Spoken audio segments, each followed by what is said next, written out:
आइए बच्चों, हम लोग आज 29th टेस्ट का डिस्कशन करने चल रहे हैं।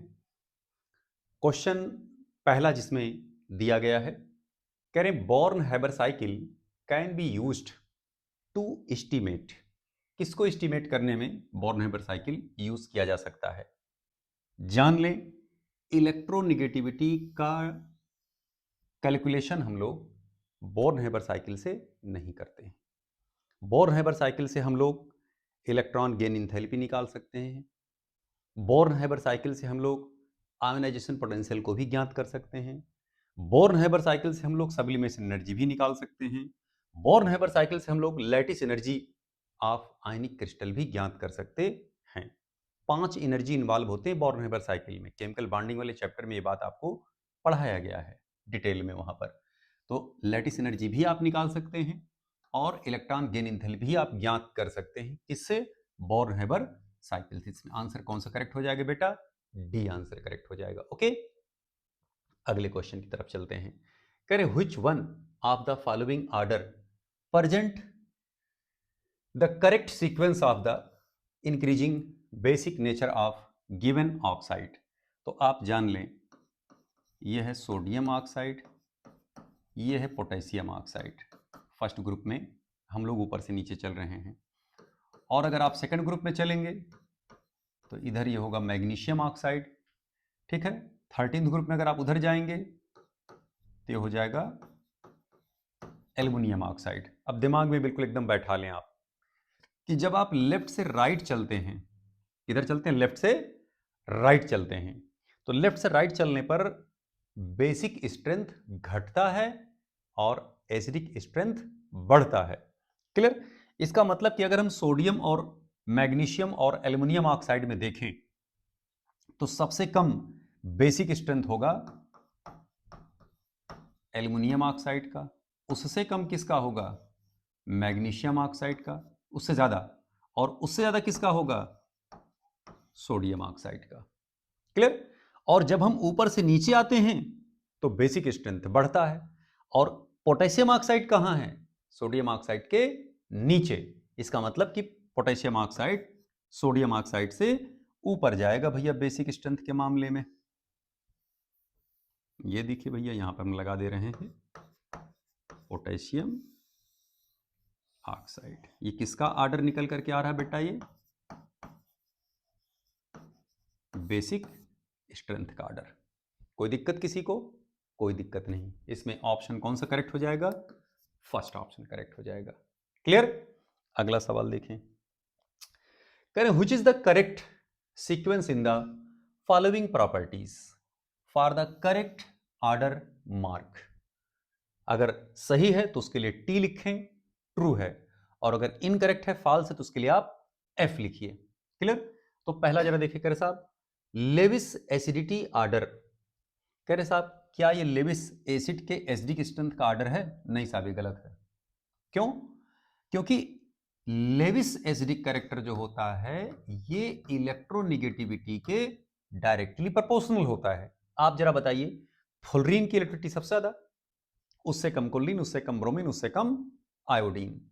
तो ऑर्डर ये उल्टा लिखा हुआ है। सीधा अगर आप ऑर्डर इसका बनाते तो SiF4 का लेविस एसिडिक कैरेक्टर सबसे ज्यादा, उससे कम SiCl4 का, उससे कम SiBr4 का, और सबसे कम SiI4 का होगा। तो ये ऑर्डर पहला गलत है। ठीक है, तो ये हो जाएगा, इसके सामने क्या हो जाएगा? इसके सामने हो जाएगा F। ये हो गया F। ठीक है, कह रहे साहब मेल्टिंग पॉइंट का क्या ये ऑर्डर है? नहीं साहब, ये जो ऑर्डर बना है ये मेल्टिंग पॉइंट का नहीं है, ये एक्चुअल में बॉइलिंग पॉइंट का ऑर्डर है। तो ये भी ऑर्डर गलत है। नीचे देखिए, ये ऑर्डर सही बनाया गया बॉइलिंग पॉइंट का। अमोनिया का बॉइलिंग पॉइंट सबसे ज्यादा क्यों है? क्योंकि ये हाइड्रोजन बॉन्ड बनाता है, पॉलीमेरिक फॉर्म में एग्जिस्ट करता है। तो PH3 से ज्यादा ASH3, ASH3 से ज्यादा SbH3, SbH3 से ज्यादा अमोनिया, फास्फीन, आर्सिन, स्टेबिन, और ये अमोनिया, ये किस रूप में पाया जाता है बेटा? इसे पॉलीमेरिक फॉर्म में। तो ये हो गया भैया ट्रू। तो false false true, false false false false true. या तो सी करेक्ट होगा या तो डी करेक्ट होगा। अब डी में या सी में कौन करेक्ट होगा? चौथा चेक कर लेते हैं। कह रहे साहब डाइपोल मोमेंट ऑफ अमोनिया उससे कम SbH3, उससे कम ASH3, उससे कम PHS3। नहीं साहब, ये ऑर्डर गलत बनाया गया है। आप देखें, जैसे जैसे हम ऊपर से नीचे आते आते जाते हैं, डाइपोल मोमेंट घटता है। तो अमोनिया, ठीक है, अमोनिया यहां पर मौजूद है, ठीक है, उसके नीचे PH3 होना चाहिए, फिर उसके नीचे SbH3, तब उसके नीचे SH3। तो ये ऑर्डर क्या है? गलत बना हुआ है, ये भी ऑर्डर फॉल्स हो जाएगा, यानी FFTF, FFTF। तो आंसर इसमें कौन सा करेक्ट हो जाएगा भैया? डी करेक्ट हो जाएगा। ओके, अगले सवाल पे आ जाते हैं हम लोग। कह रहे हैं PbI4 is a stable compound lead tetra iodide. ध्यान दें, Pb+4 स्टेट में भी पाया जाता है, Pb+2 स्टेट में भी पाया जाता है, लेकिन लेड का जो स्टेबल ऑक्सीडेशन नंबर है वो Pb+2 है। Pb+4 इसका एग्जिस्ट नहीं करता। अगर इसका कोई साल्ट आप बनाएंगे तो जल्दी से कन्वर्ट होकर के Pb+2 ऑक्सीडेशन स्टेट में कन्वर्ट हो जाएगा। It is due to inert pair effect. Detail में सारी चर्चा हुई है, बहुत विस्तार से अगर हम यहां करेंगे तो 45 क्वेश्चन को पूरी तरीके से एक्सप्लेन नहीं कर पाएंगे। तो मस्तिष्क में एकदम बैठा लें कि Pb+4 लेस स्टेबल होता है, Pb+2 मोर स्टेबल होता है, ये जल्दी से कन्वर्ट हो जाता है इसमें, यानी इसका हो रहा है रिडक्शन। तो ये किस तरह वर्क करता है? जनरली ऑक्सीडाइजिंग एजेंट की तरह। तो PbI4 जल्दी से कन्वर्ट हो जाएगा PbI2 में। तो अगर ये स्टेबल होता तो PbI2 में क्यों जाता? स्पष्ट? तो PbI4 is a stable compound. गलत है, iodide is stabilize higher oxidation state. नहीं साहब, आयोडाइड हायर ऑक्सीडेशन स्टेट को स्टेबलाइज नहीं करता। क्यों नहीं कर सकता? क्योंकि आयोडाइड एक रिड्यूसिंग एजेंट है। अगर इसके साथ Pb+4 लगा हुआ है तो ये रिड्यूसिंग एजेंट Pb+4 को Pb+2 में कन्वर्ट कर देगा और खुद ये आयोडीन में कन्वर्ट हो जाएंगे। तो यहाँ 4 मॉलिक्यूल होगा और PbI2 यहाँ बनेगा। ऐसे ही कन्वर्ट हो जाते हैं भैया ये, ठीक है। या इसको आप ऐसे कह सकते हैं कि PbI4 कन्वर्ट हो जाएगा PbI2 में और प्लस I2 में। स्पष्ट? तो यहां पर जो आयोडाइड आयन है, रिड्यूसिंग एजेंट है, ये Pb+4 को Pb+2 में कन्वर्ट कर रहा है। ये लोअर ऑक्सीडेशन स्टेट को स्टेबलाइज करता है, ना कि हायर ऑक्सीडेशन स्टेट को। यहां पर क्या लिखा गया? Iodide stabilise higher oxidation state. गलत, iodide stabilises lower oxidation state, वो करेक्ट होगा। यानी कि पहला और दूसरा दोनों स्टेटमेंट करेक्ट नहीं बल्कि इनकरेक्ट है बेटा। तो इससे आंसर कौन सा करेक्ट हो जाएगा? डी आंसर करेक्ट हो जाएगा। चीजें क्लियर हुई? आइए अगले क्वेश्चन की तरफ हम लोग चलते हैं भाई। कह रहे हैं which p orbital overlapping would give the strongest bond. कौन स्ट्रॉन्गेस्ट बॉन्ड को प्रमोट कर रहा होगा? स्पष्ट? पहली बात तो देखिए, ये ओवरलैपिंग आप कभी नहीं पढ़े होंगे, ये ओवरलैपिंग आप कभी नहीं सुने होंगे, सब जीरो ओवरलैपिंग है। क्यों? क्योंकि ओरिएंटेशन इनमें मैच नहीं कर रहा है। स्पष्ट? यहां देखिए, ये बांड बन सकते हैं और ये भी बांड बन सकते हैं। ये सिग्मा बांड बनाएगा और ये पाई बांड बनाएंगे। सिग्मा और पाई में मजबूत कौन होता है? सिग्मा। तब उसके बाद पाई। ये दोनों ओवरलैपिंग करेंगे, लेकिन ये और ये दोनों जीरो ओवरलैपिंग कर रहे हैं। इसको कहते हैं जीरो ओवरलैपिंग। और ये दोनों कौन से हैं? Positive overlapping. कब? जब इसका प्लस प्लस प्लस माइनस और माइनस मिल रहे होंगे, इसके प्लस इसके प्लस इसके माइनस इसके माइनस, तब ये पॉजिटिव ओवरलैपिंग। अगर प्लस माइनस मिलते तो निगेटिव ओवरलैपिंग। इसका प्लस उसके माइनस वाले से मिलता तो निगेटिव ओवरलैपिंग। और ये जो दोनों ओवरलैपिंग है ये जीरो ओवरलैपिंग है। क्यों? क्योंकि ओरिएंटेशन इनका सेम नहीं है। स्पष्ट? आइए जरा भैया छठवें सवाल पर। करे which of the following is incorrectly match. कौन इनकरेक्टली मैच कर रहा है? अगर आप ध्यान से देखें तो sp3d, ठीक है, 5 हुआ इसका स्टेरिक नंबर या valence electron pair wasp. Trigonal bipyramidal होता है, बिल्कुल करेक्ट। इसमें s के एक ऑर्बिटल, p के तीनों px py pz में मैच करेंगे और d का z स्क्वायर। d के 5 ऑर्बिटल होते हैं ना, dz square, dx square y square, dxy, dxz, dyz। स्पष्ट? तो पहला तो बिल्कुल करेक्ट है। इसका देखिए ज्योमेट्री दी गई है, ऑर्बिटल यूजेस और ये हाइब्रिडाइजेशन दिया गया है। दूसरे में sp3d3 है, ठीक है, sp3d3 पेंटागोनल बाइपिरामिडल होंगे इनका, बिल्कुल करेक्ट है। एस का एक ऑर्बिटल पी के P X P Y P Z D X square Y square D Z square D X Y, तीनों इस्तेमाल हो सकते हैं इसमें, करेक्ट है बिल्कुल। sp3d2, अब sp3d2 का देखिए, sp3d2 दिए हैं ये, यानी 3 2 5 और 1 6।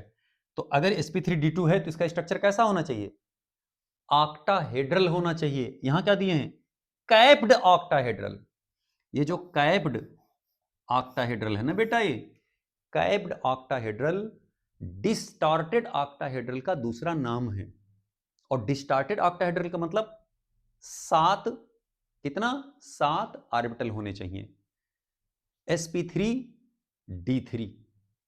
ओके, तो sp3d3 जो है ये कैप्ड हो सकते हैं कब? कैप्ड ऑक्टाहेड्रल हो सकते हैं कब? जब उसमें एक लोन पेयर मौजूद होते हैं तब। डिस्टॉर्टेड ऑक्टाहेड्रल का मतलब क्या हुआ?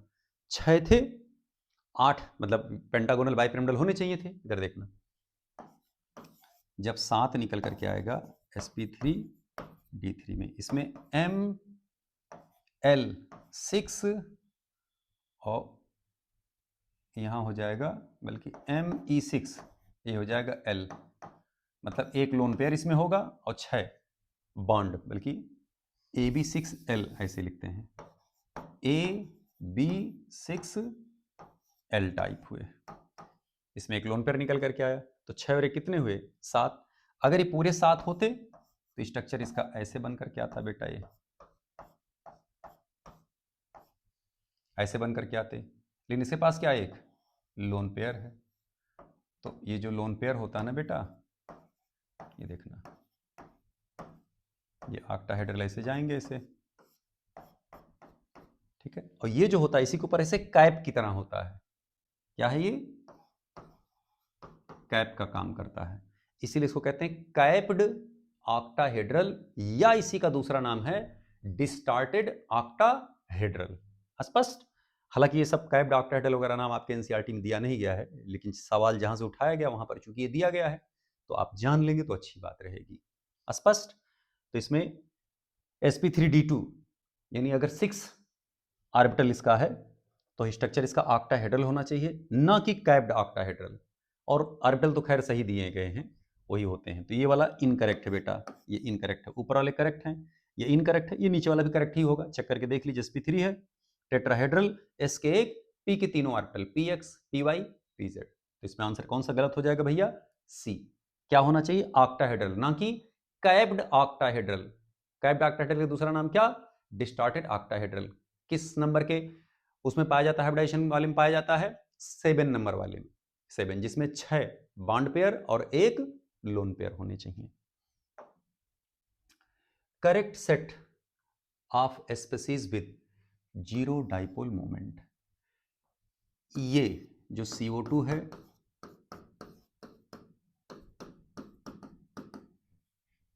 जो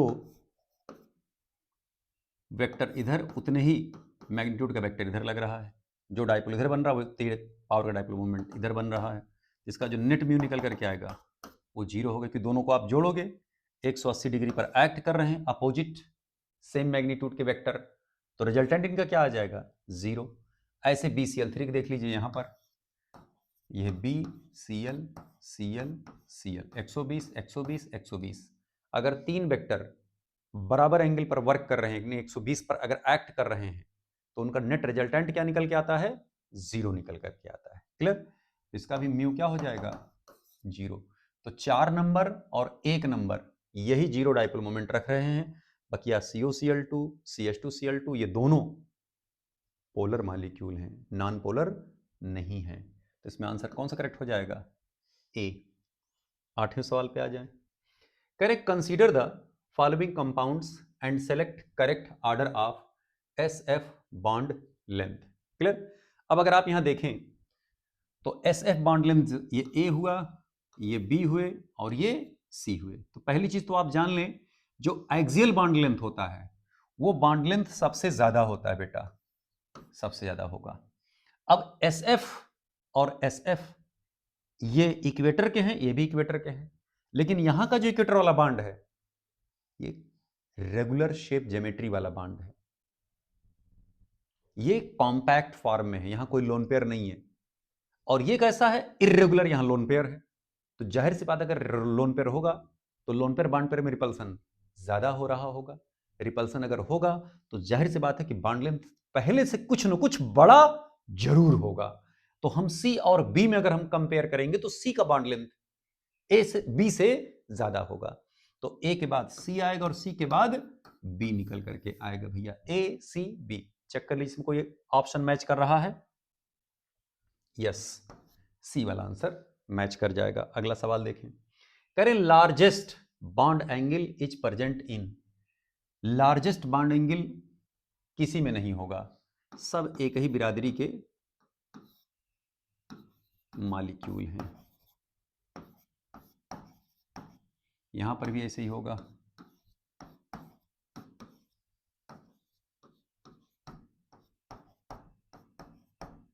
ठीक है, बस बॉन्ड लेंथ बड़ी होते जाएंगे, छोटा हुआ और छोटा हो गया।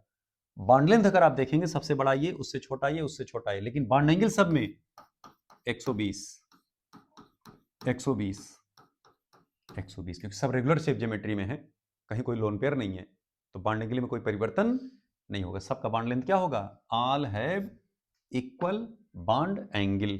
10वें सवाल पे आ जाएं। अब जरा यहां देखना भैया, करे which of the following orbital combination can not form pi bond. Pi bond बने चाहे सिग्मा बॉन्ड बने, बॉन्ड बनने के लिए ओरिएंटेशन का होना जरूरी है, एक ही ओरिएंटेशन में दोनों होने चाहिए। क्लियर? अब अगर आप px और px को देखें, ये हो गया px, ये हो गया px,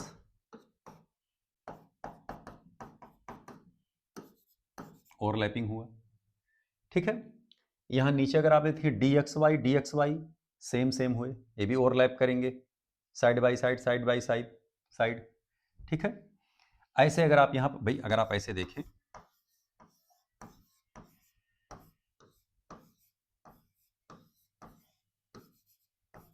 ये देखना, ये pxy हो गया, ऐसे dyz,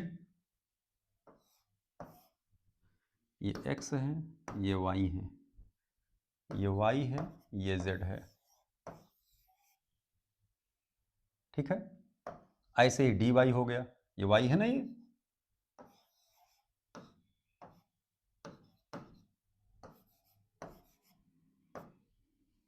स्पष्ट, ये भी ओवरलैपिंग कर जाएंगे। ये वाला ओवरलैपिंग नहीं होगा, ये side by side overlapping B वाला नहीं होगा, इसलिए हम टिक लगा दे रहे हैं। आप कहेंगे सर जी क्यों नहीं होगा, ये जरा समझिए इधर, ये देखना जरा, ये x है, ये y है, ये हो गया dx² y²। अब ये y है ना ये, ठीक है, ये x है।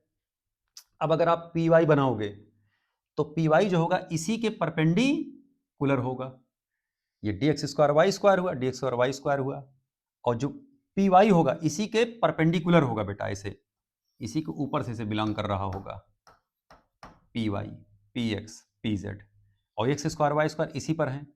ठीक है, तो अगर ये इसके इसी पर अगर कोइंसाइड करते तो बनते, इसके परपेंडिकुलर जाएगा py, परपेंडिकुलर होने की वजह से ये ओवरलैपिंग संभव नहीं होगा बेटा। स्पष्ट?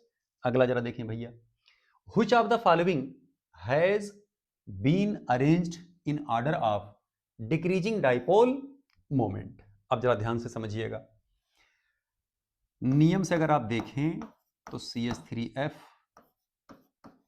CH3Cl, CH3Br और CH3I, ये ऑर्डर निकल के आना चाहिए था, लेकिन ये ऑर्डर निकल कर नहीं आता। यहां पर अगर आप देखें तो बॉन्ड लेंथ जो होता है C और Cl का, और बॉन्ड लेंथ अगर आप इसमें देखें C और F का, तो इसका जो बॉन्ड लेंथ बेटा, समझिए बात ध्यान से, ये L हुआ और इनका चार्ज Q हुआ, तो जब आप इसका डाइपोल मोमेंट निकालेंगे तो L इंटू क्या हुआ, Q, और यहां पर भी जब डाइपोल मोमेंट निकालेंगे तो हो जाएगा L dash into Q dash. तो इसका जो L है, लेंथ इनके बीच का, ये कंपैरेटिवली इससे बहुत ज्यादा होता है, ज़्यादा होने की वजह से इसका डाइपोल मोमेंट CH3F से ज़्यादा निकल करके आता है, जबकि चार्ज यहाँ ज़्यादा है, यहाँ Q की वैल्यू ज़्यादा है, यहाँ Q की वैल्यू कम है, लेकिन इसका जो लेंथ है वो डोमिनेट कर जा रहा है। इस वजह से इसका जो नेट डाइपोल मोमेंट CH3Cl का निकल करके आ रहा है वो CH3F से ज़्यादा निकल करके आता है। इसलिए ऑर्डर ये ना करेक्ट हो करके ये यहाँ चले जाते हैं, ये यहाँ चले जाते हैं, तब ऑर्डर करेक्ट हो जाएगा। CH3Cl, CH3F, उसके बाद CH3Br, CH3I। समझ में आया भाई? स्पष्ट हुआ भाई? ये ऑर्डर निकल करके आएगा, तो इसमें पहला ऑर्डर करेक्ट हो जाएगा डाइपोल मोमेंट का। आइए इसमें जरा क्वेश्चंस हम लोग डिस्कस करते हैं। करें in the given reaction sequence, ये है बेंजल्डिहाइड, ये है हाइड्रोक्सिलामीन, फिर P2O5 से हम रिएक्शन करा रहे हैं। हम डायरेक्ट इसका एडिशन एलिमिनेशन रिएक्शन कराते हैं भैया, शॉर्टकट आपको बिल्कुल सिखाया गया है। ये एडिशन एलिमिनेशन रिएक्शन होता है अमोनिया और अमोनिया के डेरिवेटिव से H2NOH। तो जो पहला कंपाउंड बन रहा है A, ये देखिए कंपाउंड ये बनेगा, यहाँ से H2 और यहाँ से निकला O, कंपाउंड जो बना C6H5CH डबल बॉन्ड NOH। ठीक है, ऑक्सीन बना ये बेंजल्डिहाइड ऑक्सीन। और जब आप यहाँ P2O5 लगाओगे तो करेगा क्या? वाटर एलिमिनेट कर देगा। तो यहाँ से OH और यहाँ से H, कंपाउंड देखिए बना क्या? C6H5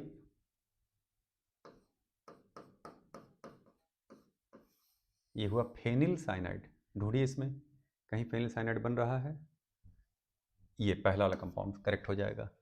ये देखना ऑक्सीन बना बेंजल्डिहाइड ऑक्सीन, ये फेनिल साइनाइड। स्पष्ट? अगले क्वेश्चन पे आ जाएं। करें इन द गिवन रिएक्शन, प्यारा सवाल है अच्छा सा। इसमें देखिए जरा रिएक्शन हम करा रहे हैं, जो रिएक्शन कराया जा रहा है भैया,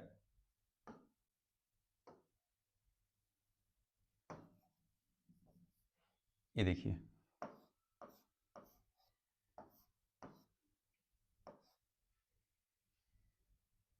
ठीक है, इस पर रिएक्शन कराया जा रहा है।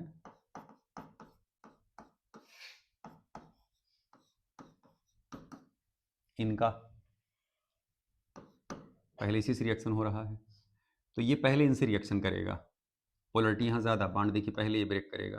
निगेटिव यहाँ क्या आया? पॉजिटिव। सिचुएशन देखिए निकल करके आया।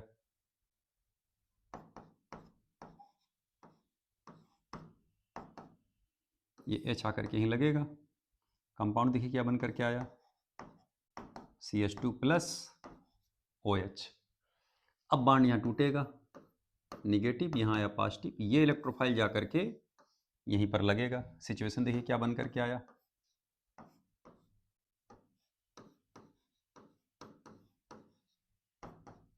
ठीक है, अब इस कैटायन पर अब न्यूक्लियोफाइल आकर के लगेगा, वाटर।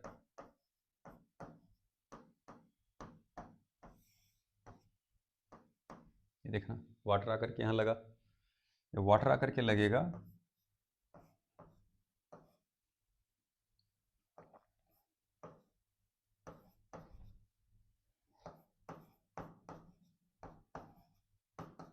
ये लगा आकर के, अब H निकल के बाहर आ जाएगा। तो जब यहाँ से H निकल करके बाहर आएगा, इट मीन्स कि H जैसे इंटर किया वैसे बाहर आ गया। एसिड कैटालाइज्ड रिएक्शन था ये।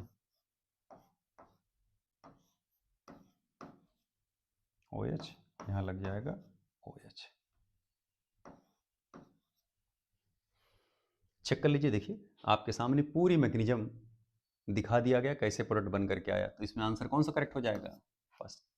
ये सब अच्छे क्वेश्चंस हैं जो अच्छे एग्जाम्स में पूछे गए होते हैं, वहीं से सवाल ये छांटा जाता है बेटा। ये अगले क्वेश्चन देखें। इन द गिवन रिएक्शन, इस रिएक्शन में बताना है आपको प्रोडक्ट क्या बन रहा होगा। तो पहले तो देखिए हम यही बना दे रहे हैं, ऐसे बॉन्ड टूटा, यहाँ निगेटिव यहाँ पॉजिटिव, सिचुएशन देखिए बन करके आया, यहाँ नेगेटिव यहाँ पॉजिटिव आ गया। अब इसका जो इलेक्ट्रोलाइट का H प्लस और इलेक्ट्रोलाइट का एनायन Cn-, Cn यहाँ करके लगेगा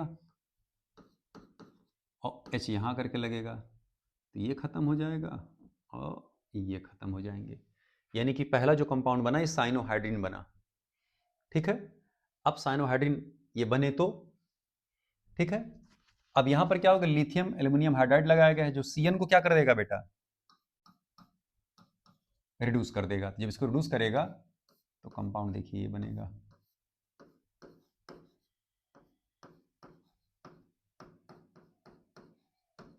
ये कंपाउंड बन करके आएगा। तो ए चेक करिए कहाँ है, ए साइनाइड लगेगा, साइनाइड लगेगा, साइनाइड लगेगा, ये भी हो सकती है, ये भी हो सकती है, ये भी हो सकती है। इसमें बी से पता करना होगा, बी जो है CH2NH2 कहीं लगा, CHO है, गलत। ये वाला आंसर करेक्ट हो जाएगा, सेकंड वाला। ये देखना, ये बना और ये वाले ये बने। क्लियर। अगले क्वेश्चन पे आ जाए। कह रहे which carbonyl compound has maximum dipole moment. अब अगर आप यहां देखें तो ये पोलरिटी कॉस कर भी सकता है, नहीं भी कर सकता है। ये हो सकता है न्यूट्रल मॉलिक्यूल के रूप में रहें, ये भी न्यूट्रल मॉलिक्यूल के रूप में रहेंगे। क्यों? क्योंकि अगर आप इसको तोड़ दोगे और इनको इस रूप में अगर आप लाओ, पोलर रूप में अगर आप लाओगे, तो ये क्या बन जाएगा, एंटी एरोमेटिक। और ये एंटी एरोमेटिक होना नहीं चाहते। यहां देखिए 4 पाई इलेक्ट्रॉन आ गया, तो ये इधर कन्वर्ट नहीं होंगे। पोलरिटी तो शो करेंगे लेकिन कन्वर्ट इधर नहीं होंगे। हो सकता पोलर ही ना हो ये, क्योंकि अगर एक चार्ज शो करेगा तो एंटी एरोमेटिक हो जाएगा, इसलिए पोलर होगा ही नहीं। स्पष्ट। ये पोलरिटी शो भी कर सकते हैं, लेकिन पोलरिटी किसकी सबसे ज्यादा पूछा जा रहा है, व्हिच है मैक्सिमम डाइपोल मोमेंट, यानी कौन अपना चार्ज बनाकर रहेगा ही रहेगा। अब यहां जरा देखें, ये भी चाहे तोड़ो चाहे ना तोड़ो, अगर आप तोड़ भी दोगे निगेटिव यहां आ जाएगा, पॉजिटिव पॉजिटिव लगा होने की वजह से इधर -I लगा है, खींच करके और पॉजिटिव चार्ज को बढ़ा देगा। स्पष्ट। पोलरिटी यहां पे बन सकते हैं, लेकिन अगर आप यहां पर देखो तो यहां देखिए निगेटिव, यहां क्या आ गया पॉजिटिव, ये इसी रूप में रहेगा ही रहेगा। ये जो मॉलिक्यूल है इसी रूप में रहेगा बेटा, यहाँ निगेटिव बना रहेगा, यहाँ हमेशा पॉजिटिव रहेगा। क्यों? क्योंकि इससे मॉलिक्यूल क्या हो जा रहा है, एरोमेटिक। एरोमेटिसिटी अपनी मेंटेन करने के लिए पोलर रूप में ही रहेगा, नहीं प्लस और माइनस यहाँ बने रहेंगे एज इट इज। इस वजह से मॉलिक्यूल क्या होगा हमेशा और मैक्सिमम डाइपोल मोमेंट रख रहा होगा। ये मॉलिक्यूल हाईली पोलर होगा, तो मैक्सिमम डाइपोल मोमेंट किसका निकल करके आ रहा होगा भैया, डी का। क्यों? Due to formation of aromatic ring. स्पष्ट। आ गया है 16वें सवाल पर। कह रहे हैं in the given reaction the main product will be, main product इसका क्या निकल करके आ रहा होगा। अब जरा देखें, बड़ा प्यारा सवाल है और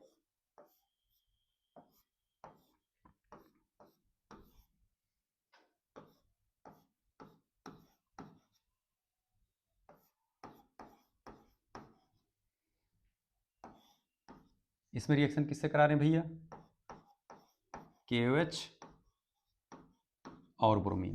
आप जब भी KOH और ब्रोमीन देखते हैं सबसे पहले आपके खोपड़ी में हाफमैन ब्रोमामाइड डिग्रेडेशन रिएक्शन ढूंढने लगता है। हाफमैन ब्रोमामाइड डिग्रेडेशन रिएक्शन कहाँ जनरेट होगा, जहां पर CONH2 हो गया। यहाँ कहीं CONH2 है नहीं, ये बेस है और ये हाइड्रोजन है। हाइड्रोजन और बेस हमने आपको बताया था कहाँ आप ज्यादातर इस्तेमाल करते हैं, जहां पर दूसरे पोजीशन पर मेथिल लगाओ, मेथिल के दूसरे पोजीशन पर या तो OH हो या तो CO हो, यानी वो आइडोफार्म, ब्रोमोफार्म, हेलोफार्म, क्लोरोफार्म टेस्ट देते हो।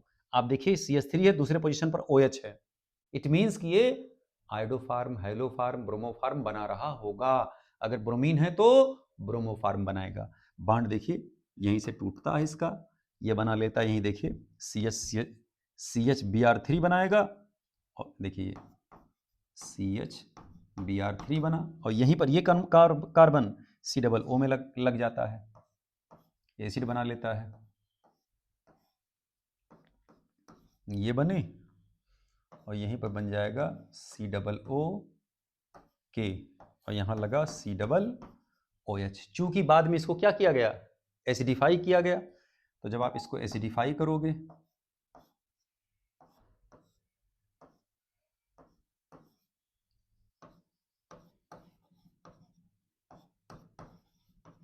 ये भी एसिड में कन्वर्ट हो गया। और हमने क्या लगाया यहाँ फिर उसके बाद, सोडा लाइम।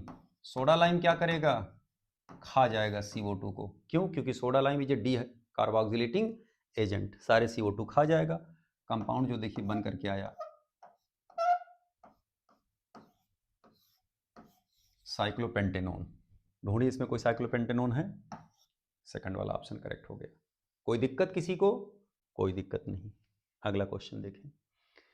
कह रहे साहब इन द गिवन रिएक्शन, इस रिएक्शन में हम NBS रिएक्शन करा रहे हैं, ये करेगा क्या, ब्रोमो ग्रुप निकालेगा, यही जाकर ब्रोमो ग्रुप एलिलिक पोजीशन पर जाकर के लग जाएगा। तो इसमें जो कंपाउंड पहला बन करके आ रहा होगा, देखिए ये बन रहा होगा,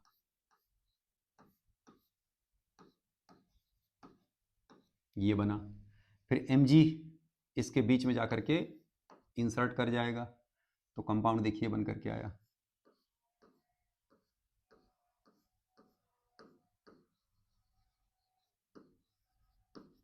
ठीक है। अब यहाँ CO2 से रिएक्शन हो रहा है, तो जब आप CO2 से रिएक्शन कराओगे, बांड नहीं टूटा, निगेटिव यहाँ क्या आया, पॉजिटिव, और यहाँ से बांड टूट जाएगा, निगेटिव यहाँ प्लस, ये आकर के इसी पर अटैक करेगा। तो सिचुएशन देखिए बन करके आया।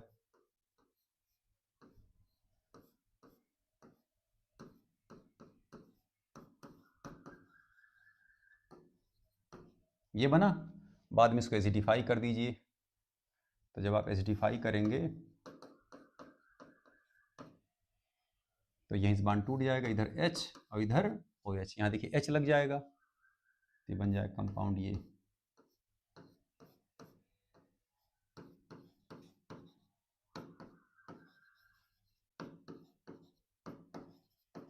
देखना, यही कंपाउंड बन करके तैयार हो गया, बगल में ही वही। इसका मतलब ये डी आंसर करेक्ट हो जाएगा। स्पष्ट? 18 नंबर देखें। यह है साइक्लोहेक्सेनॉल। जब इसको PCC से रिएक्शन करेंगे, ये क्या होता है, माइल्ड ऑक्सीडाइजिंग एजेंट, इसको ऑक्सीडाइज कर देगा। ऑक्सीडाइज करेगा तो बेटा जाएगा किस में, साइक्लोहेक्सेनोन में। और फिर इसका रिएक्शन किससे कराया जा रहा है, CH3NH2 से। ये देखना,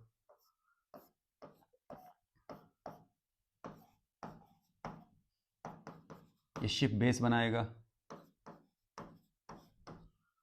यहाँ से H2 और यहाँ से O निकला। कंपाउंड देखिए क्या बना,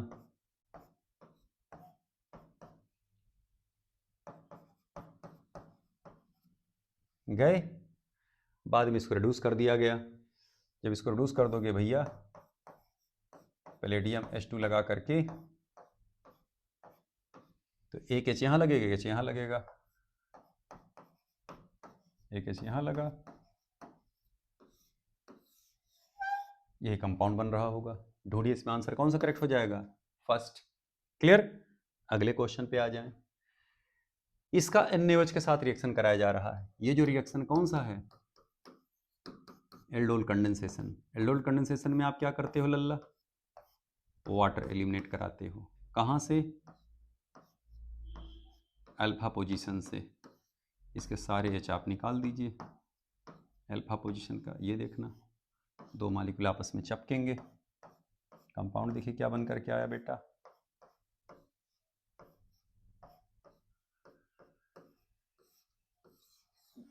ढूंढिए। जहां पर ये जुड़े होंगे उसी बगल में CO लगा होगा। इसी को आप ऐसे भी तो लिखा सकते थे,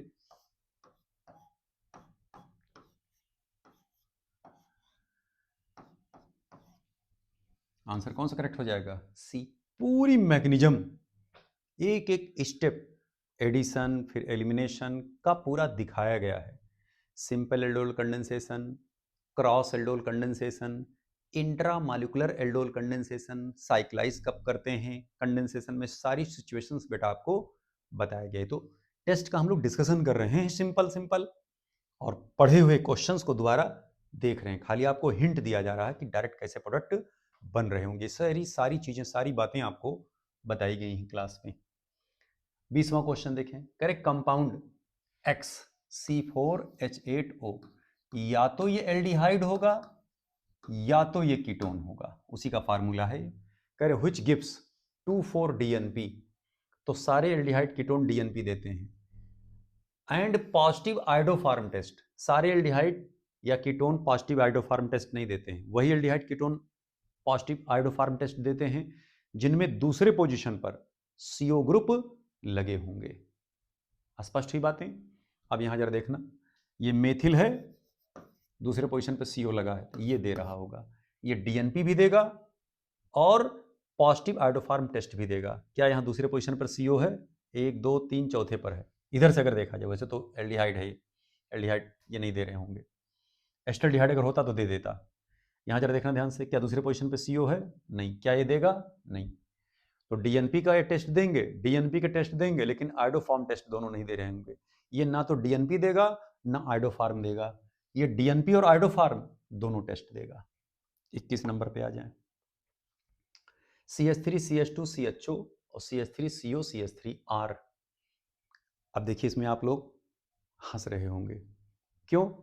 क्योंकि पिछले वाले टेस्ट में हमने जो आइसोमर पूछा था कि बताइए एक दूसरे के कौन से आइसोमर हैं दोनों, तो आप लोगों ने क्या खटाखट कोई पोजीशन आइसोमर बोल दिया था, कोई उसको चैन आइसोमर बोल दिया था पिछले वाले सवाल में, जो लोग सवाल गलत किए होंगे। अब यहां देखिए पिक्चर क्या है, 1 2 3 और 1 2 3। सबसे पहले आप कार्बन के नंबर ही गिने होंगे कि सवाल गलत ना होने पाए। कार्बन के नंबर सब सही। इस बार हमने सिंपल बिल्कुल सवाल पूछ लिया ताकि आप झटका ना लें, नॉर्मल सवाल रहे। अब देखिए ये एल्डिहाइड और ये क्या बन गया? कीटोन।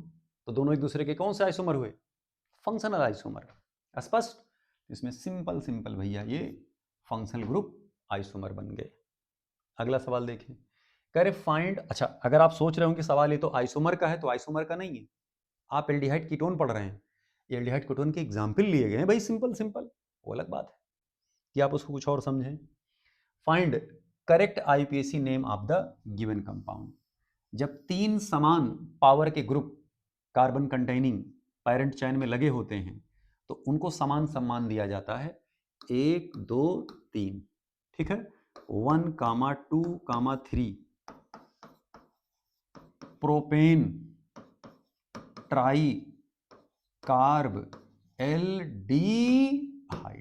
चाहे ऐसे लिखो और चाहे आप इनको ऐसे भी लिख सकते हो, प्रोपेन 1 2 3 ट्राई कार्ब एल्डिहाइड। ये भी नाम करेक्ट है, ये भी नाम करेक्ट है, डिपेंड करता है कि हमें ऑप्शन कौन सा दिया गया है। इसमें आंसर कौन सा करेक्ट हो जाएगा? सेकंड। अगले क्वेश्चन पे आ जाएं। कह रहे which of the following compound is oxidized to prepare ethyl methyl ketone. Oxidize करिए भैया, ये 2 प्रोपेनॉल है, CH3 CH OH CH3। Oxidise जब आप इनको करोगे तो सेकेंडरी अल्कोहल को करोगे तो कीटोन में जाएगा। ये कौन सा बना? Di methyl ketone. ठीक है, ब्यूटेन 1 ऑल है,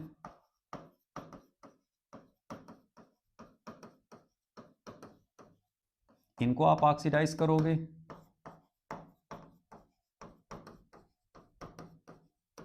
तो ये ब्यूटाइल एल्डिहाइड में कन्वर्ट होंगे, कीटोन नहीं बना रहे होंगे। ब्यूटेन 2 ऑल,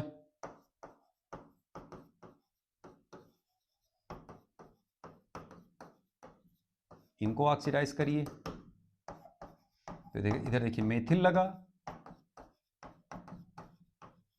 इधर एथिल लगे। ठीक है, तो हुआ एथिल मेथिल कीटोन, यही आंसर करेक्ट होगा। और टर्शरी ब्यूटिल अल्कोहल ऑक्सीडाइज नहीं होगा। अगर आप इसको ऑक्सीडाइज करेंगे नॉर्मल कंडीशन में तो इनका ऑक्सीडेशन नहीं होगा। स्पष्ट? अगला क्वेश्चन देखें, कंसीडर द फॉलोइंग रिएक्शन। निम्नलिखित रिएक्शन को कंसीडर करिए। यहां देखना जरा ध्यान से भैया,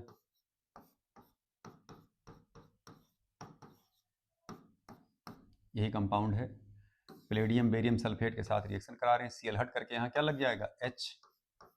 कंपाउंड देखिए क्या बन करके आया भैया, COH। यह है रोजेनमुंड रिडक्शन, याद आया? ये हो जाएगा बेंजल्डिहाइड। अगला क्वेश्चन देखें, क्लियर? कह रहे हैं CH3 CH2 C triple bond N X के साथ रिएक्ट कराया जा रहा है।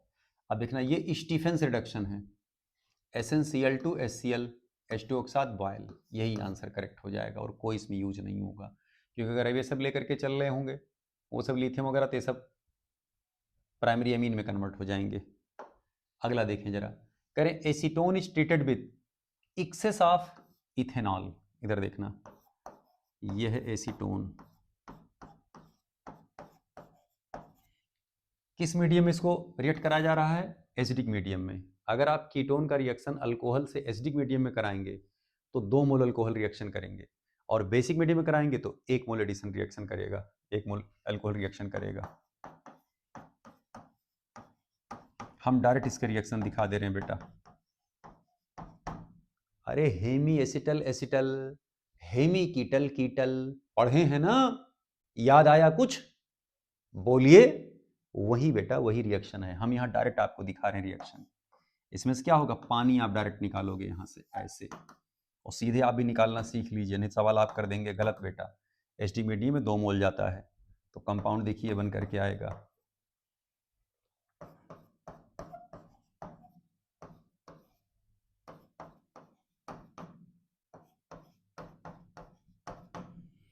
GeM dialkoxy. ये जो CH3 है इनको आप ऐसे भी लिख सकते हैं, ट्वाइस COC2H5 OC2H5। इसको थोड़ा साफ साफ बना दें ताकि लगे कि हाँ ये 5 बना हुआ है। ओके, यही आंसर करेक्ट होगा। इसमें आंसर कौन सा करेक्ट हो जाएगा? डी। चेक कर लीजिएगा हेमी एसिटल कीटल वाले टॉपिक में जाकर के। The correct sequence of reagent for the following conversion will be. सबसे बेहतरीन सवाल यही था, 27 नंबर। ये जेई का पूछा हुआ पुराना क्वेश्चन है, और उस सवाल को हमने जानबूझ करके यहाँ लगाया ताकि आप यहाँ हल्का सा झटका खाएं। आइए, इसको बताने के लिए हमें इसे छोटा करना पड़ेगा बेटा, थोड़ा रिड्यूस करना पड़ेगा साइज इसकी।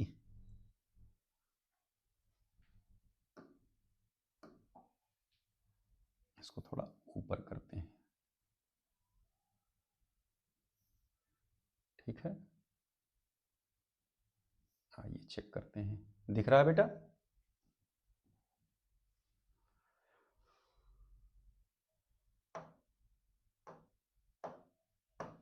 देखें जरा इधर, ये कंपाउंड है,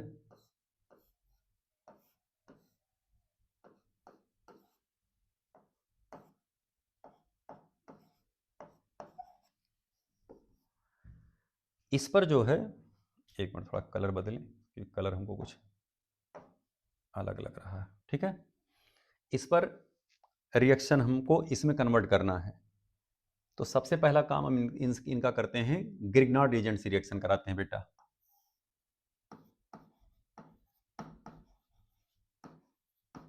और उसके बाद फिर इसको पानी पिला देते हैं। तो जब ग्रिग्नार्ड रिएजेंट से आप रिएक्शन कराओगे तो ये भी देखिए बॉन्ड टूटेगा और यहाँ पर भी एडिशन होगा, ये देखना।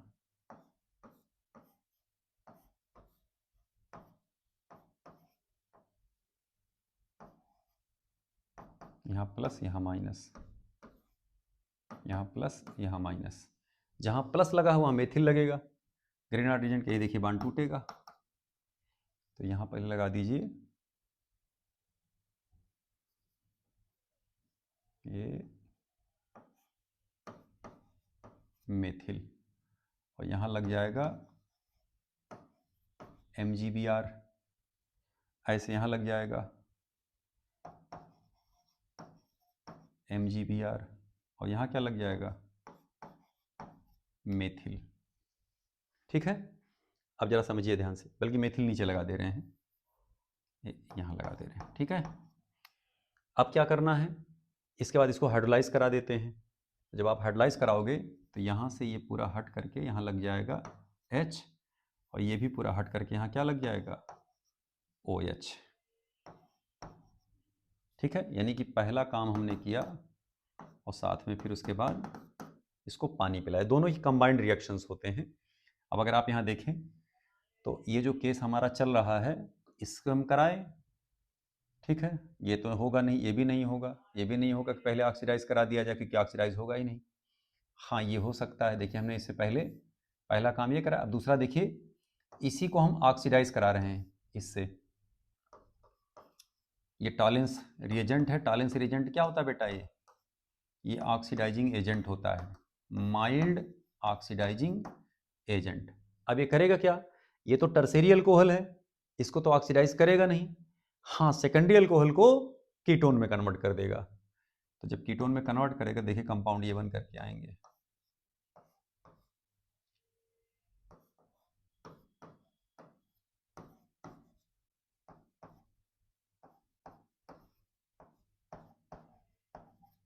ये देखना, ये सेकेंडरी अल्कोहल यहाँ से H निकला, यहाँ से H निकला, डिहाइड्रोजनेट हो जाएगा, ये कीटोन में कन्वर्ट हुआ। अब इसके बाद फिर रिएक्शन किससे कराना है? देखना, पहला हमने इस रिएजेंट को पकड़ा, दूसरा टॉलेंस रिएजेंट लिया, ठीक है। पहले जीआर से रिएक्शन करा, फिर टॉलेंस रिएजेंट, फिर उसके बाद फिर जीआर से रिएक्शन हम कराने चल रहे हैं। तो जब जीआर से आप रिएक्शन कराओगे CH3 MgBr के साथ, फिर बाद में पानी पिलाओगे तो बांड देखिए फिर यहीं टूटेगा, निगेटिव यहाँ क्या आएगा? पॉजिटिव।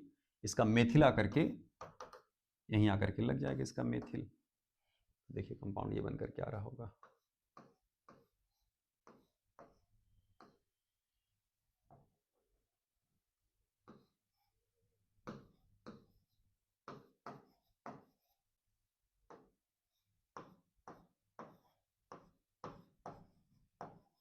यहाँ पर भी एक CH3 लग जाएगा,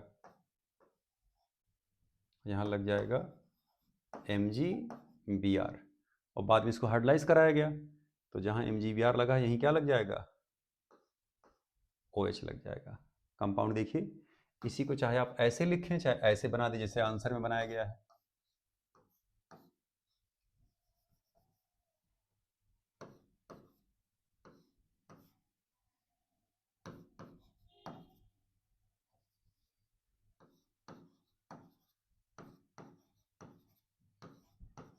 OH लगा, और यहाँ OH और यहाँ CH3। देखिए यही तो कंपाउंड बना।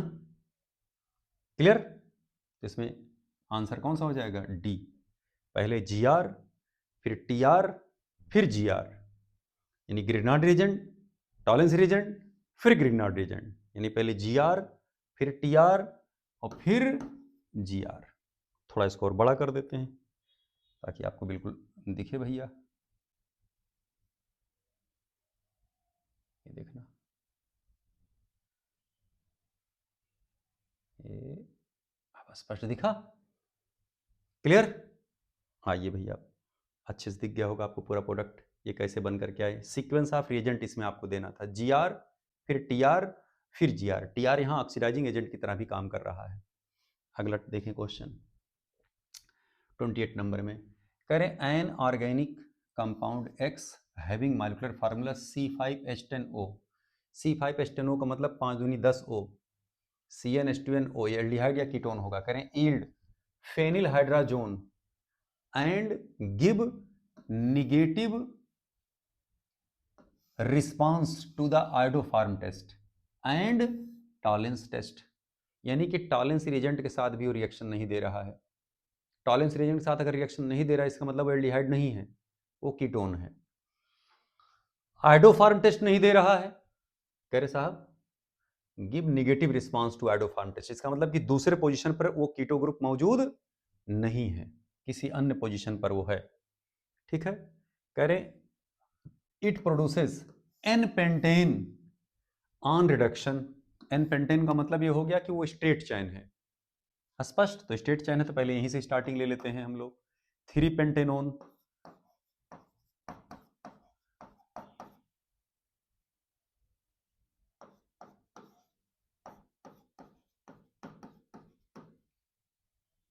ये है 3 पेंटेनोन।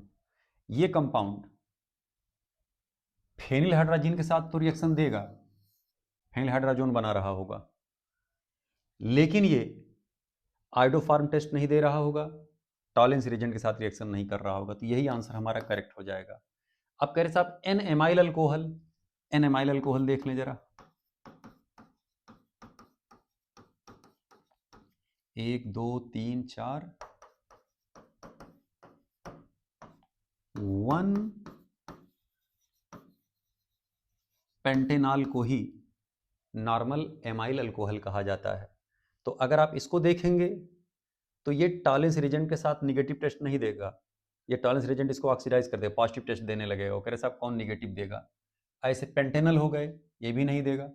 ये हो गए 2 पेंटेनोन, तो 2 पेंटेनोन आयोडोफार्म का टेस्ट दे देगा, ठीक है, टॉलेंस रिएजेंट का वाला टेस्ट नहीं देगा। कह रहे साहब पेंटेनल, तो पेंटेनल टॉलेंस रिएजेंट देगा, आयोडोफार्म टेस्ट नहीं देगा। यही ऐसा कंपाउंड है जो फेनिल हाइड्रोजन से हाइड्रोजीन से हाइड्रोजन बनाएगा, ना तो ये आयोडोफार्म टेस्ट देगा और ना ही ये टॉलेंस रिएजेंट के साथ रिएक्शन देगा। तो आंसर कौन सा करेक्ट हो जाएगा? फर्स्ट। करें in the following reaction the product E is, तो ये भैया इंट्रामॉलिक्यूलर कैनिजारो रिएक्शन है। इसके साथ जब रिएक्शन कराएंगे तो ये रिड्यूस होगा और दूसरा मॉलिक्यूल क्या होगा? ऑक्सीडाइज होगा। एक ग्रुप रिड्यूस होगा और दूसरा ऑक्सीडाइज होगा। बाद में इसी को एसिडिफाई कराया जा रहा है, तो ये अल्कोहल के अल्कोहल ही रह जाएगा और ये COOH में कन्वर्ट हो जाएगा। This reaction is intramolecular Cannizzaro reaction. ये भी क्लास में आपको रिएक्शन समझाया गया है, इसके साथ 3-4 रिएक्शन लिखवाए गए हैं। आप उठा करके बुकलेट देखिएगा, सब कुछ उसमें आपको मिलेगा। आंसर इसमें कौन सा करेक्ट हो जाएगा बेटा? सी। क्लियर? अगला क्वेश्चन देखें। कह रहे in the Cannizzaro reaction given below, कह रहे साहब बताइए कौन स्टेप इसमें रेट डिटरमाइनिंग स्टेप होगा, यानी स्लोएस्ट स्टेप होगा। तो आपको देखिए इसे पूरा पिक्चर बताया गया है। इसके 2 मॉलिक्यूल रिएक्शन करते हैं भैया, और रिएक्शन करके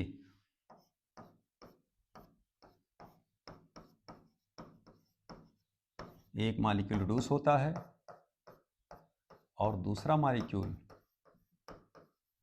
ऑक्सीडाइज होता है। NaOH की उपस्थिति में ये रिएक्शन कराए जाते हैं। ठीक है, कैसे रिएक्शन होता है जरा इसको आप देख लें। इसमें होता क्या है, ये जो बॉन्ड यहीं टूटता है, ये निगेटिव यहाँ क्या है, ये पॉजिटिव, इसी पर बेस आकर के अटैक करता है, यहीं आकर के लगता है। इसमें होता क्या है बेटा, ये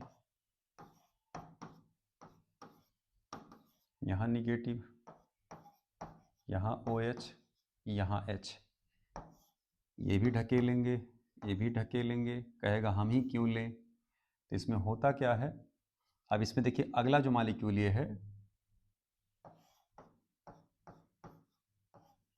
ये है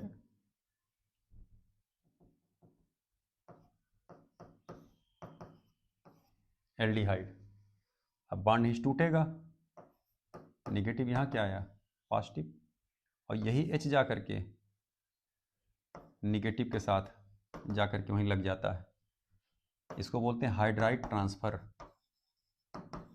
हाइड्राइड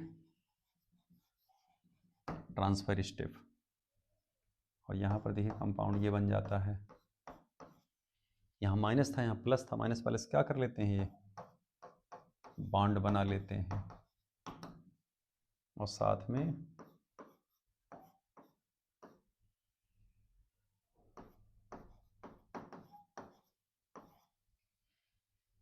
ये बना। फिर इसमें होता क्या है भैया, ये यहाँ पे H का ट्रांसफर होता है, यहाँ पे निगेटिव लग जाएगा ना, ये बना, यहाँ से H निकल करके यहाँ लग जाता है। इसको बोलते हैं प्रोटॉन ट्रांसफर, और ये कंपाउंड ये बनता है।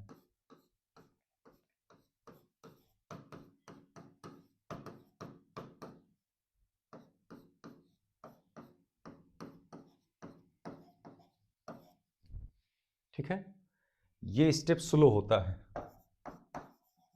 और ये स्टेप फास्ट होता है। ये सब का रीजन पूरा क्लास में पढ़ाया गया बेटा, ये स्लो और ये फास्ट। क्लियर?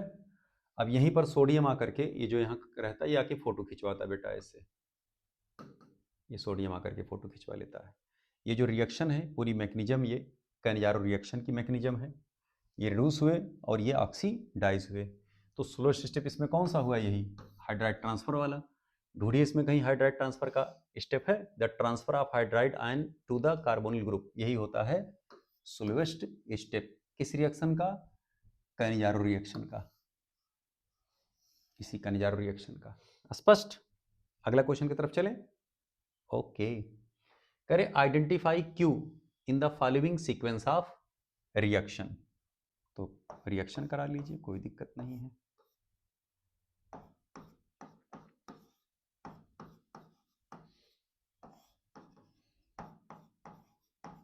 PCl5 से रिएक्शन कराइए। कराए, जहां पर CO ग्रुप होता है वहीं पर CCl2 आकर के लग जाएंगे। क्यों? क्योंकि इनका रिएक्शन देखिए ऐसे होता है, ये देखना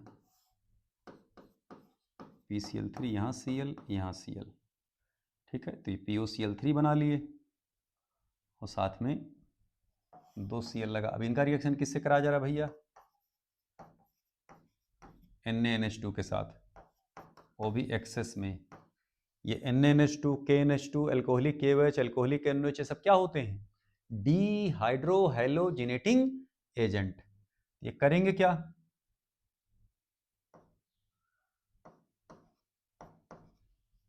यहां देखिए 3 H लगे हैं बेटा। तो करेगा क्या? यहां से 2 मोल HCl बाहर निकल के आ जाएगा, कंपाउंड देखिए बन करके आ जाएगा। ये कंपाउंड बना।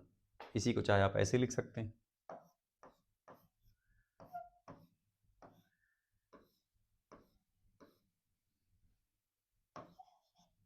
ये कंपाउंड बना। स्पष्ट? ये आंसर डी करेक्ट हो जाएगा। अगला क्वेश्चन देखें। कह रहे हैं इसमें कंपाउंड P क्या होगा? P भी बना लीजिए। ये फेनिल ग्रुप है,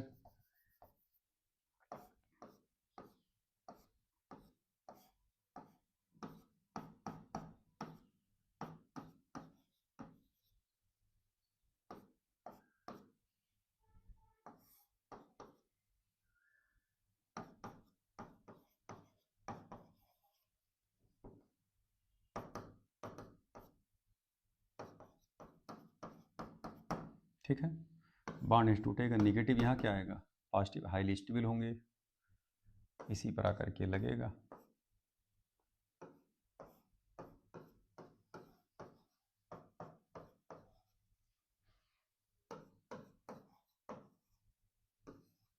सामने आपके ये इनॉल है, इसका कीटो फॉर्म बनेगा। जब कीटो बनेगा तो H यहाँ आया, बॉन्ड यहाँ शिफ्ट कर जाएगा।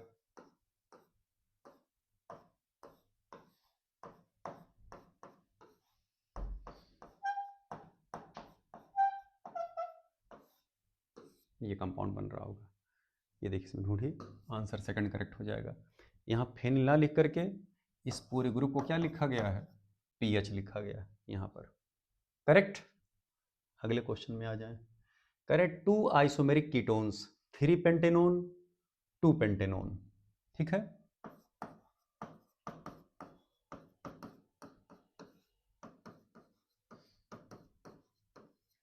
और ये 2 पेंटेनोन,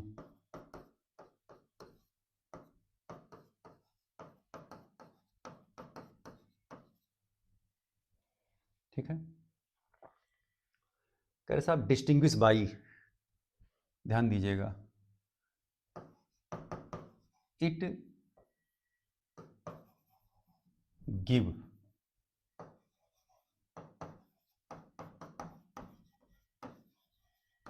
आइडोफार्म टेस्ट। ये आइडोफार्म टेस्ट देगा। क्यों? क्योंकि दूसरे पोजीशन पर कीटो ग्रुप मौजूद हैं। ये NaHSO3 जो है ये मेथिल कीटोन से रिएक्शन कर जाता है 2 कीटो मेथिल ग्रुप से, इससे रिएक्शन करके ये give white PPT with sodium by sulphide, NHSO3 से भी रिएक्शन देगा। तो इन दोनों को हम डिस्टिंग्विश इससे भी कर सकते हैं, इससे भी कर सकते हैं, यानी कि आंसर हमारा कौन सा करेक्ट हो जाएगा? डी। क्लियर? अगले क्वेश्चन पे आ जाएं। करें Schiff base is prepared by, Schiff base जब आप रिएक्शन कराते हैं प्राइमरी अमीन से, तो ये जो एडिशन एलिमिनेशन प्रोडक्ट बनता है यही कहलाता है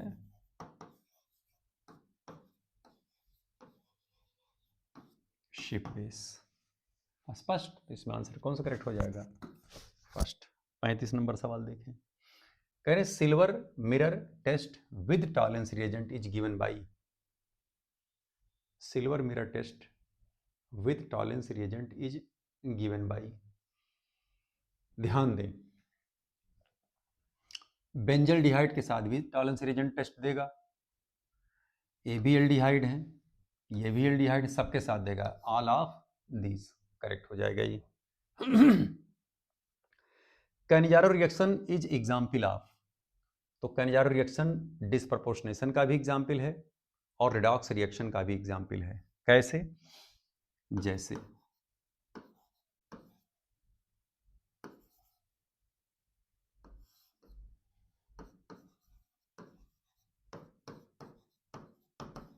ये रिड्यूस हुआ,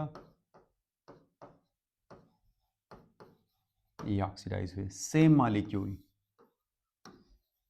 रिड्यूस हो रहा है, सेम मॉलिक्यूल ऑक्सीडाइज हो रहा है। तो ऐसे रिएक्शन को हम क्या कहते हैं? Disproportionation reaction. ठीक है, यहीं पर अगर हम सेम मॉलिक्यूल ना लेकर के डिफरेंट मॉलिक्यूल लेते,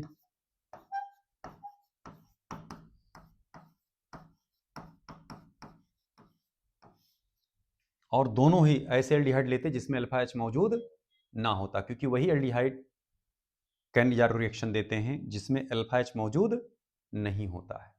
स्पष्ट? अब जरा ध्यान दें, ये ऑक्सीडाइज होगा और ये रिड्यूस होंगे। सवाल उठता है भाई ये क्यों ऑक्सीडाइज हुए, क्यों रिड्यूस हो रहे हैं? क्योंकि दोनों में रिएक्टिविटी किसकी ज्यादा है? फॉर्मल्डिहाइड की। तो फॉर्मल्डिहाइड छोटा जो एल्डिहाइड होगा वो ऑक्सीडाइज होगा और बड़ा वाला ये रिड्यूस होंगे बेटा।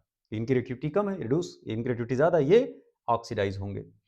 तो जब आप NaOH की उपस्थिति में रिएक्शन कराओगे, ये ऑक्सीडाइज हुआ और ये रिड्यूस हुए भैया, ये रिड्यूस हुए। तो अगर आप ध्यान से देखें तो ये ऑक्सीडेशन दे रहे हैं और ये रिडक्शन दे रहे हैं। क्या एक ही मॉलिक्यूल का ऑक्सीडेशन और उसी का रिडक्शन हो रहा है? नहीं, अलग अलग मॉलिक्यूल ऑक्सीडाइज हो रहे हैं और रिड्यूस हो रहे हैं। तो ये रिएक्शन कौन सा रिएक्शन कहलाएगा? ये रिडॉक्स रिएक्शन कहलाएगा। ये जो रिएक्शन है ये क्रॉस कैनिजारो रिएक्शन है और ये जो रिएक्शन है ये सिंपल कैनिजारो रिएक्शन है। तो सिंपल जो कैनिजारो रिएक्शन होते हैं ये डिस्प्रपोर्शनेशन होते हैं और क्रॉस कैनिजारो रिएक्शन जो होते हैं ये रिडॉक्स रिएक्शन होते हैं। तो अगर आपसे कहा जाए कि कैनिजारो रिएक्शन रिडॉक्स रिएक्शन है, हाँ है। डिस्प्रपोर्शनेशन रिएक्शन है, हाँ है। दोनों है, हाँ दोनों है। स्पष्ट? तो इसमें भैया दोनों है, both A and B correct हो जाएगा। 37 नंबर क्वेश्चन देखिए, इसमें भैया जरा चेक करिए, ये कंपाउंड है, यहां से जब NaNO2HCl रिएक्शन होगा इसका मतलब रिएक्शन आप किससे करा रहे हैं? HNO2 से करा रहे हैं आप। साफ साफ बना दे रहे हैं HNO2 को, और यहाँ NH2 लगा है, यहाँ OH लग जाएगा, ये देखना। और जब आप PCC रिएक्शन कराओगे तो ये ऑक्सीडाइज हो जाएगा, चाहे इसी को ऐसे बनाओ चाहे ऐसे बनाओ। तो इसमें आंसर कौन सा करेक्ट हो जाएगा भैया? डी आंसर करेक्ट हो जाएगा। स्पष्ट? अगले क्वेश्चन पे आ जाएं। कह रहे which carbonyl compound group of the given compound is most reactive for nucleophilic addition reaction. अब जरा ध्यान दीजिएगा, अगर आप इसको देखें तो एरोमेटिक हो गया, इसके बगल में बेंजीन रिंग लगा है, और इसके बगल में बेंजीन रिंग लगा, बॉन्ड इसका तोड़ोगे, यहाँ निगेटिव, यहाँ क्या आएगा पॉजिटिव, और इसका पॉजिटिव चार्ज जो होगा बेटा ये रिंग के साथ डांस करेगा, तो चार्ज की जो मैग्नीट्यूड है यहाँ घटेगा, क्योंकि रेजोनेंस पार्टिसिपेट कर जाएगा, चार्ज पॉजिटिव चार्ज डेंसिटी यहाँ कम हो जाएगी, यहाँ पर भी कम हो जाएगी। लेकिन अगर आप इसके साथ देखें, यहाँ निगेटिव, यहाँ क्या हो रहा है पॉजिटिव, इधर भी माइनस आई ग्रुप लगा है, इधर भी माइनस आई ग्रुप लगे हैं। स्पष्ट इसके और इन दोनों में अगर आप देखें तो अब ये जो पॉजिटिव चार्ज यहाँ जनरेट हो रहा होगा, इन दोनों के कंपैरिजन में ज्यादा पॉजिटिव चार्ज यहाँ जनरेट हो रहा होगा। तो रिएक्टिविटी अगर आप देखेंगे तो 2 नंबर वाले कार्बोनिल की पहले होगी, 1 और 3 वाले की बाद में होगी कंपैरेटिवली। स्पष्ट? तो 2 नंबर की रिएक्टिविटी सबसे ज्यादा, जिसमें कोई है 2 नंबर, यस। स्पष्ट? अगले क्वेश्चन पे आ जाएं। Which one of the following combination give compound X? कौन सा कंपाउंड, कौन X कंपाउंड दे रहा होगा? अब पहले नंबरिंग आप कर लीजिए, कितने कार्बन के चयन हैं, 1 2 4 5 6, और फिर एक बार 6 पे लगा NH2। आप यहाँ गिनिए, देखिए 1 2 3 4 5 5, और ये हो जाएगा 6 पे लगे NH2, यानी यही वाला आंसर होगा सी। अब कैसे बना रहे होंगे जरा इसको आप चेक करिए। इसी को हम ऊपर ले लेते हैं। अब जरा ध्यान दीजिएगा, इस बांड टूटेगा, निगेटिव यहाँ क्या आ जाएगा, पॉजिटिव है, यहाँ से रिएक्टिव H निकलेगा, तो जो रिएक्टिव H निकलेगा बेटा, तो ये आ गया निगेटिव,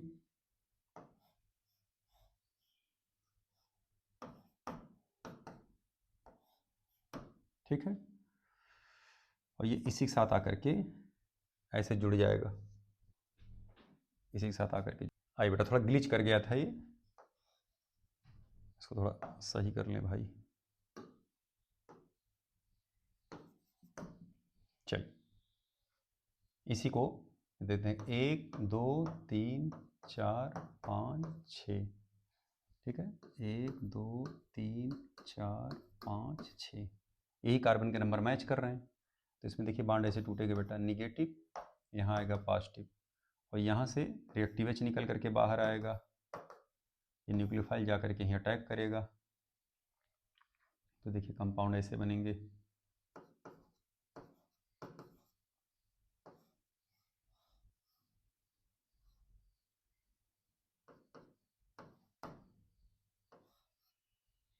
ठीक है, और ये जा करके यहीं लगेगा, जब लगेगा बेटा, देखिए रिंग कितने कार्बन का हुआ, देखिए 1 2 3 4 5, देखना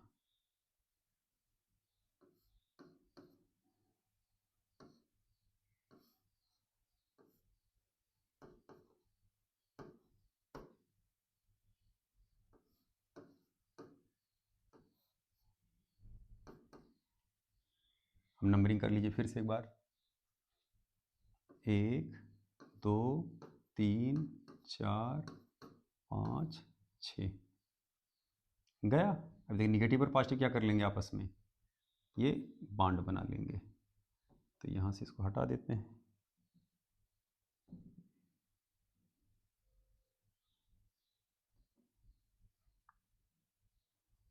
ठीक है, यहाँ से इसको हटा दे रहे हैं भैया, और यहाँ लग जाएगा NH, ये रिंग बना, ठीक है, और इसका OH यहाँ पर लगा, और ये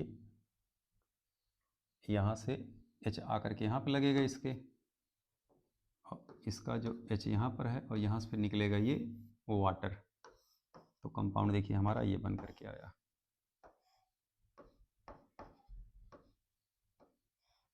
ये कंपाउंड बन करके आएगा, यानी ये जो कंपाउंड है इसका रिएक्टेंट यही रहा होगा। अगर आप फिर से देखना चाहते हैं हम आपको फिर से दिखा देते हैं, हाँ ये थोड़ा ऊपर दिखाते हैं और साफ साफ बनाते हैं आपको, ये देखना जरा भैया, इसी कंपाउंड को देखिए हम ऐसे बना रहे हैं, 1 2 3 4 5 6, 1 2 3 4 5 6, यहीं से लग गया NH2, और यहीं पर लगा है O।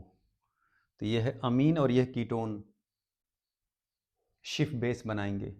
H2O हमको निकालना, देखना इधर से, H2O कंपाउंड देखिए ऐसे बन करके आए, 1 2 3 4 5 6।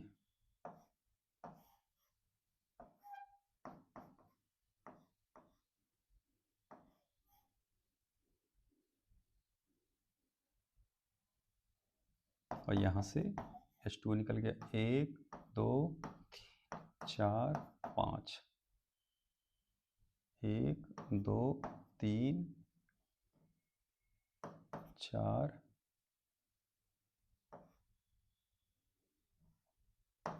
5 6। हम इसको इसलिए गिन रहे हैं ताकि आपको रिंग और ये दोनों पता चलें। तो प्रोडक्ट यही बन करके आएगा। आंसर इसमें कौन सा करेक्ट हो जाएगा?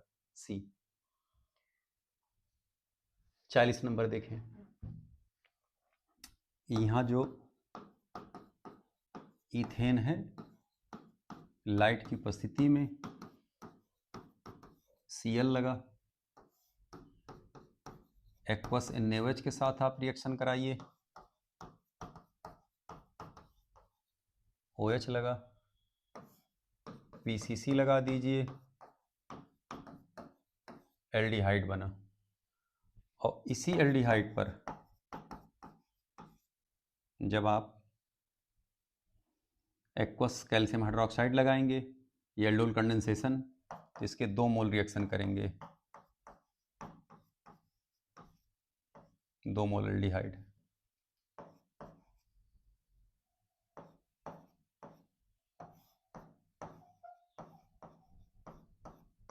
कैल्शियम हाइड्रोक्साइड, यहाँ क्या होगा? H2 और यहाँ से O।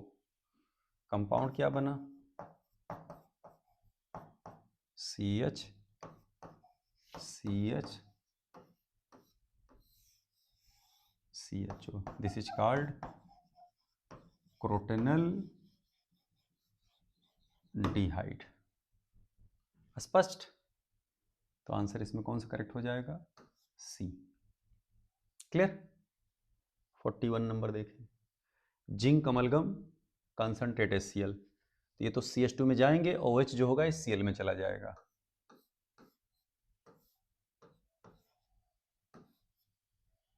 क्यों? क्योंकि OH HCl से रिएक्शन करके OH यहाँ से, H यहाँ पानी निकलेगा, Cl यहाँ लग जाएगा। कंपाउंड इसमें कौन सा करेक्ट हो जाएगा भैया? इसमें हो जाएगा ये वाला, नहीं ना, ये वाला कंपाउंड पहला, ए करेक्ट होगा, 41 का ए। इसमें जरा आ जाइए। जिंक अमलगम कंसंट्रेट HCl खाली CO को रिड्यूस करेगा, NH2 को नहीं रिड्यूस करेगा।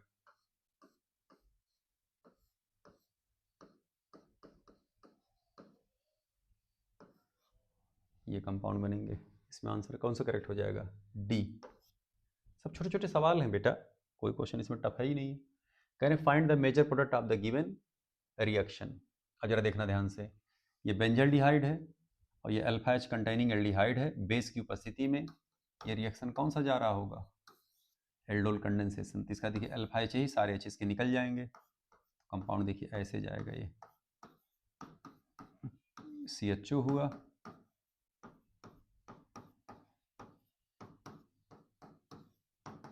यहीं से पानी निकाल दीजिए ऐसे,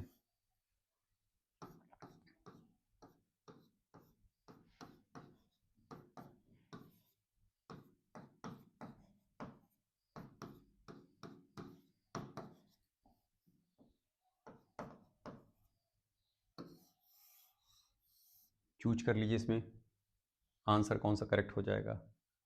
डी आंसर करेक्ट हो जाएगा। पीएच का मतलब फेनिल रिंग। स्पष्ट? 44 नंबर देखें। करें NaOH के साथ रिएक्शन हो रहा है, एक एल्डिहाइड यहाँ, एक एल्डिहाइड यहाँ, अल्फा H इसमें नहीं है, कैनिजारो रिएक्शन देगा, एक ग्रुप ऑक्सीडाइज होगा, एक ग्रुप रिड्यूस होगा। तो जो ऑक्सीडाइज होगा अपना साल्ट बना रहा होगा,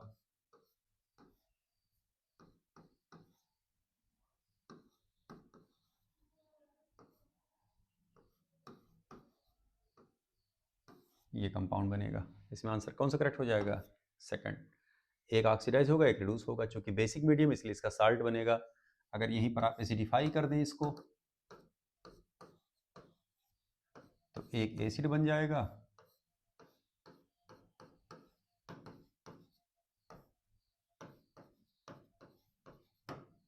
एक अल्कोहल बन जाएगा। अब यहीं आप सोडा लाइम लगा दें तो CO2 सारा गायब हो जाएगा, तब खाली एक कंपाउंड बचेगा, बेंजाइल अल्कोहल। यहाँ रिंग लगा रहेगा। 45 नंबर क्वेश्चन देखें। ये आयोडीन NaOH के साथ जा रहा है, ये होगा आयोडोफार्म टेस्ट देगा। तो ये जो X कंपाउंड बन रहा होगा ये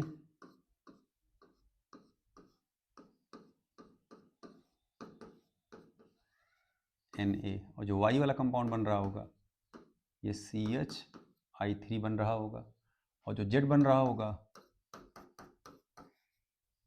ये कंपाउंड Z होगा। क्यों? क्योंकि ये जो सिल्वर पाउडर होता है ना बेटा, ये डीहाइड्रोहेलोजिनेटिंग एजेंट होते हैं, ट्राई हेलो डेरिवेटिव के लिए इस्तेमाल होते हैं। 6 मोल Ag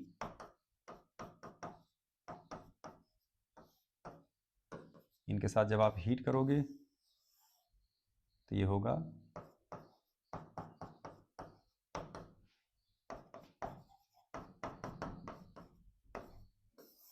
ये एसिटिलीन बन रहा होगा। इसमें आंसर सी करेक्ट हो जाएगा। अगला क्वेश्चन देखें। बस 29 टेस्ट का 45 क्वेश्चन यहाँ कवर हुआ बेटा। सारे सवाल बिल्कुल इजी थे। इसके अलावा अगर आपको क्वेश्चन समझ में नहीं आता है तो बिल्कुल मैं ऑफिस में बैठूंगा, क्लास चल ही रही, आप चाहे क्लास में खड़े होकर पूछ सकते हैं और चाहे ऑफिस में पर्सनली आकर के हमसे सवाल डिस्कस कर सकते हैं बेटा। एक एक क्वेश्चन सारे कर डालिए, रिवाइज कर डालिए, अच्छे से तैयारी करिए। Best of luck. Thank you.